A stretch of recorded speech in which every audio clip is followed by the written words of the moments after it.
PM Modi पर कांग्रेस नेता पवन खेड़ा के अपमानजनक बोल पर सियासी घमासान तेज हो गया है। देखिए पूरी खबर 90 सेकंड। कांग्रेस पर प्रधानमंत्री मोदी का अपमान करने का आरोप लगा है। पीएम पर विवादित बयान देने वाले पवन खेड़ा बीजेपी के निशाने पर हैं। नागालैंड में गृह मंत्री अमित शाह ने इस बहाने कांग्रेस पर हमला बोला। अमित शाह ने कहा कि अभद्र भाषा कांग्रेस की पहचान बन गई है। 2024 में कांग्रेस दूरबीन से भी नहीं दिखेगी। जिस प्रकार की भाषा आज इस्तेमाल की गई है और देश भर से जनता में से जिस प्रकार के रिएक्शन आ रहे हैं, आप 24 का नतीजा देखिएगा। राहुल जी, कांग्रेस पार्टी दूरबीन लेकर ढूंढने से भी नहीं मिलेगी। देश की जनता इसका हिसाब बैलेट बॉक्स के अंदर करेगी। पीएम मोदी पर आपत्तिजनक टिप्पणी करने वाले कांग्रेस प्रवक्ता पवन खेड़ा पर शिकंजा कसता जा रहा है। खेड़ा पर लखनऊ और वाराणसी में एफआईआर दर्ज की गई है। पवन खेड़ा ने हाल ही में एक प्रेस कॉन्फ्रेंस के दौरान प्रधानमंत्री के दिवंगत पिता पर गलत ढंग से टिप्पणी की थी। वहीं कांग्रेस पवन खेड़ा का बचाव करती नजर आ रही है। उन्होंने पिताजी का नाम जोड़ दिया है। ऐसा तो पश्चिम और दक्षिण में तो लोग अपने पिता का नाम अपने साथ जोड़ते हैं, ऐसा कुछ नहीं किया है। लेकिन भारतीय जनता पार्टी के लोगों की परंपरा है कि किसी के खिलाफ मुकदमा दर्ज करा देना, आवाज़ बंद करने के लिए कोई भी सड़कों पर धरना प्रदर्शन कर रहा हो उसके खिलाफ मुकदमा दर्ज करा देना, किसी पीड़ित परिवार के घर जा रहा हो विपक्ष का नेता तो उसके खिलाफ मुकदमा दर्ज करा देना। मुकदमा दर्ज करा देने की इनकी आदत पड़ गई है। ऐसा कुछ पवन खेड़ा जी ने नहीं किया है जो अशोभनीय रहा हो। हाँ ठीक है। वहीं शिवसेना पर कब्जे की लड़ाई आज सुप्रीम कोर्ट में फिर से दिखेगी। पूरी खबर देखिए 90 सेकंड में। पार्टी का नाम शिवसेना और धनुष बाण चिन्ह मिलने के बाद महाराष्ट्र के मुख्यमंत्री एकनाथ शिंदे ने आज कार्यकारिणी की बैठक बुलाई है। इस अहम बैठक में शिंदे गुट के वरिष्ठ नेता शिवसेना से जुड़े सारे लोगों से बात करने की कोशिश करेंगे। इस बीच शिंदे ने बाला साहेब ठाकरे की विचारधारा को आगे बढ़ाने की बात कही। देखिए,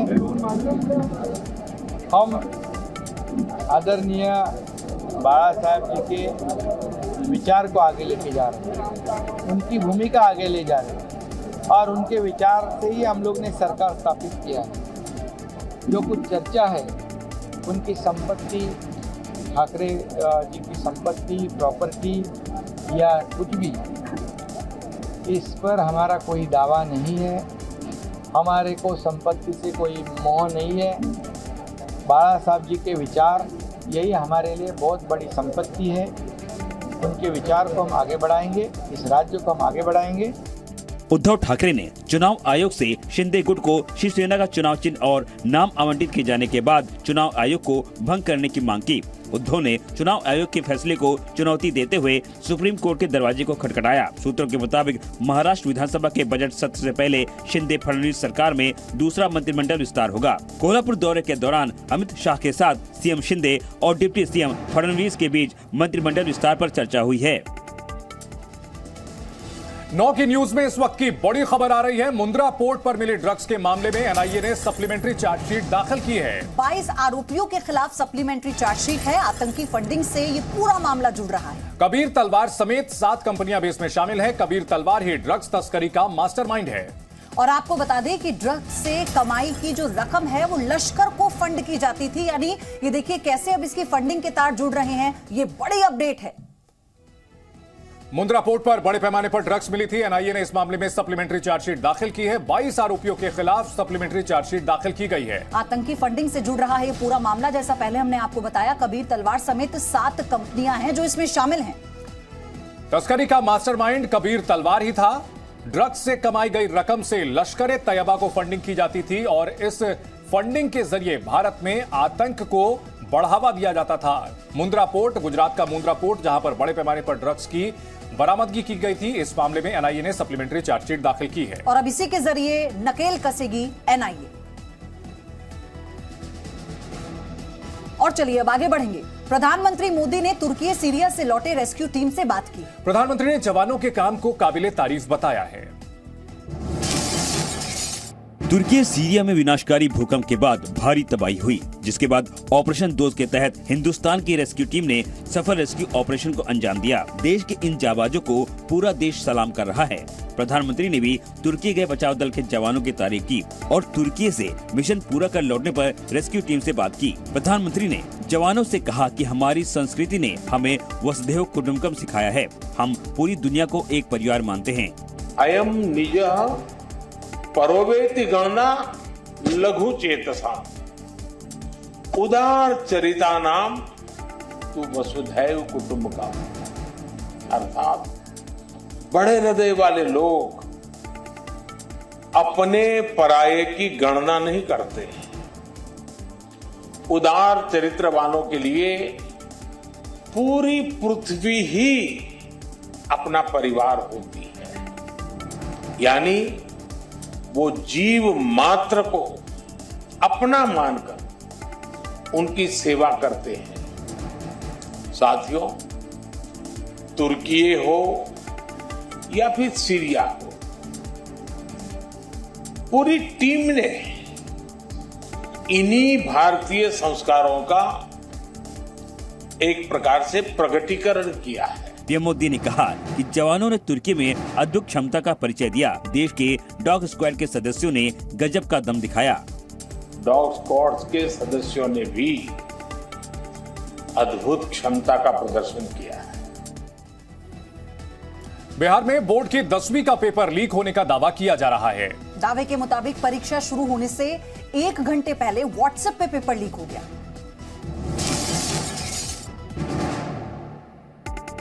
बिहार में बोर्ड की 10वीं का पेपर लीक का दावा किया गया है। आरोप है कि सेकंड शिफ्ट में होने वाली हिंदी का पेपर व्हाट्सएप ग्रुप पर आया। स्टूडेंट हेल्प ग्रुप नाम के व्हाट्सएप ग्रुप पर पेपर लीक किया गया। दावा किया जा रहा है कि पेपर शुरू होने से 1 घंटे पहले व्हाट्सएप पर प्रश्न पत्र और उसके उत्तर भेजे गए। जी न्यूज को ऐसे सबूत मिले हैं जिससे संकेत मिलता है कि बोर्ड परीक्षा में कोई बड़ी गड़बड़ी हुई है और इसका संबंध पेपर लीक से हो सकता है। व्हाट्सएप ग्रुप पर जो पेपर का स्क्रीनशॉट्स आया था, उसमें भी वही सवाल थे जो दोपहर 2 बजे हुई हिंदी विषय की परीक्षा में थे। मल्टीपल चॉइस के सवाल बिल्कुल वही थे। इसी के साथ जो लॉन्ग क्वेश्चन हिंदी के पेपर में थे, वो व्हाट्सएप ग्रुप पर शेयर पेपर में पहले से मौजूद थे। इसी के साथ उसका उत्तर भी ग्रुप में शेयर किया गया था। अब सवाल यह है कि इस पेपर लीक के पीछे किसकी साजिश है। इससे पहले बिहार बोर्ड एग्जाम के इंग्लिश का पेपर लीक होने का मामला सामने आया था। वहीं बोर्ड के कड़े इंतजाम के बावजूद नकल भी हो रहे हैं। आगे बढ़ेंगे। मध्य प्रदेश के नर्मदापुरम में हिंदू महासभा के एक सम्मेलन में गोडसे जिंदाबाद के नारे लगाए गए। पूरी खबर आपको दिखाते हैं 90 सेकंड में।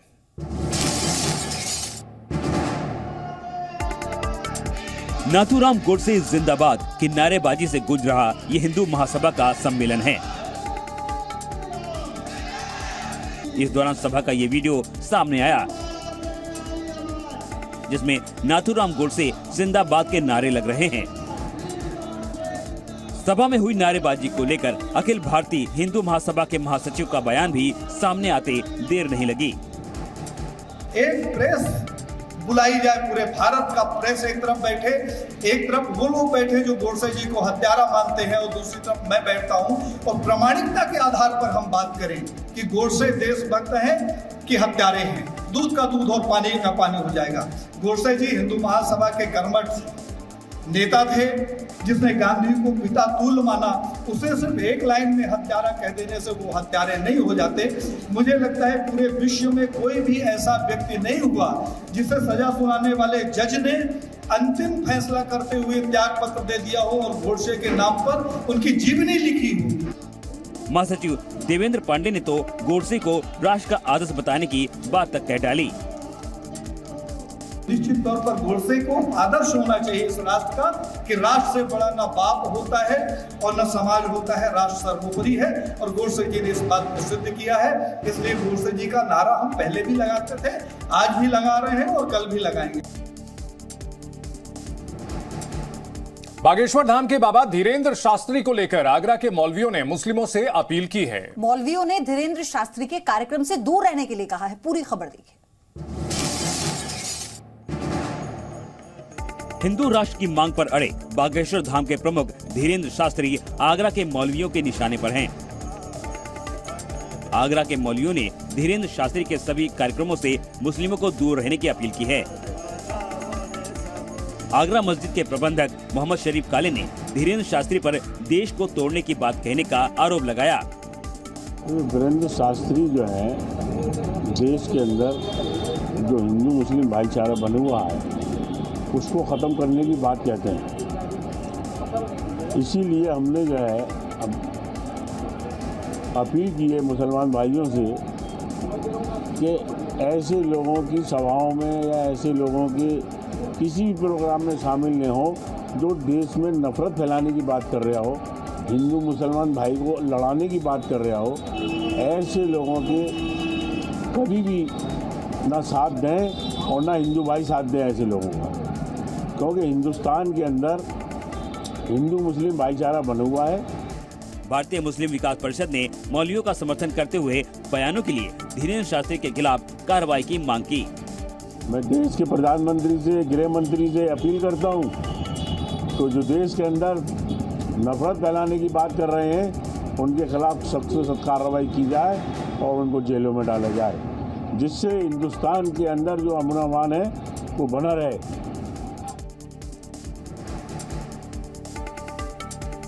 वहीं देवबंदी उलेमा मौलाना सालिम अशरफ कासमी ने आरएसएस प्रमुख मोहन भागवत के उस बयान पर कटाक्ष किया है जिसमें उन्होंने कहा था कि सभी पूर्वज हिंदू थे।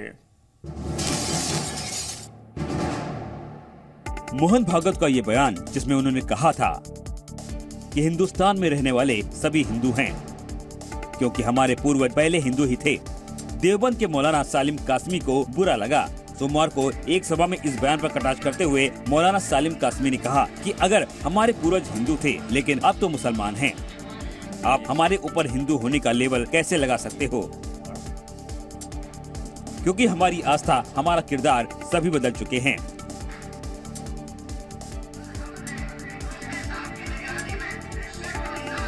अपने इस बयान को समझाने के लिए उन्होंने गाड़ियों का उदाहरण दिया।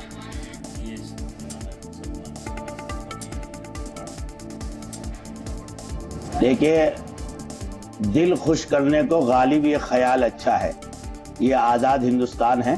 मैं भी कह सकता हूं कि यहाँ रहने वाले सारे मुसलमान हैं, लेकिन मैं मोहन भागवत जी से ये पूछना चाहता हूं कि वो गाड़ी जो टाटा निकालता है वो उसके सारे जो बॉडी होती है पहले वो लोहे की होती है, लेकिन बाद में उसे 50 लाख रुपए की बिकने के बाद उसे कहते हैं फॉर्च्यूनर, उसे कहते हैं वीआईपी मर्सिडीज।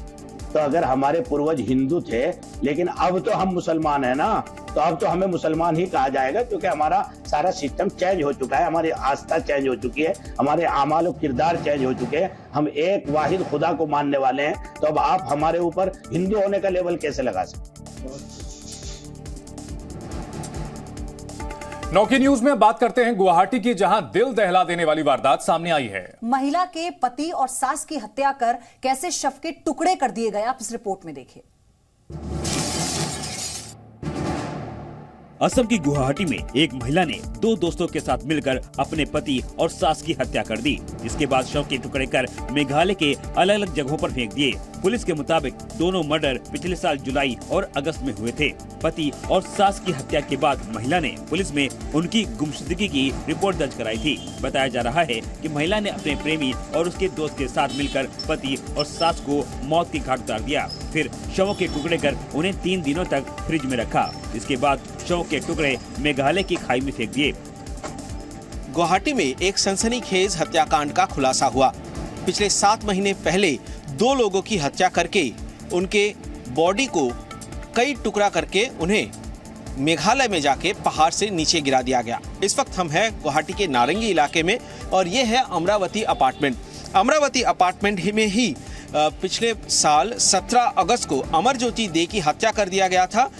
उनके सर में लोहे के रॉड से मारा गया था, जिसके बाद उनकी हत्या हो गई थी और उनके शरीर को कई टुकड़ों में बांटकर उन्हें मेघालय के सोहरा इलाका जो चिरापुंजी के पास में है वहां पर उनकी बॉडी पार्ट्स को फेंक दिया गया। मृतकों की पहचान अमर ज्योति डे और शंकरी डे के रूप में हुई है। पुलिस ने आरोपी महिला वंदना कलिता और उसके दोस्तों धनजीत और अरूप को गिरफ्तार कर लिया है।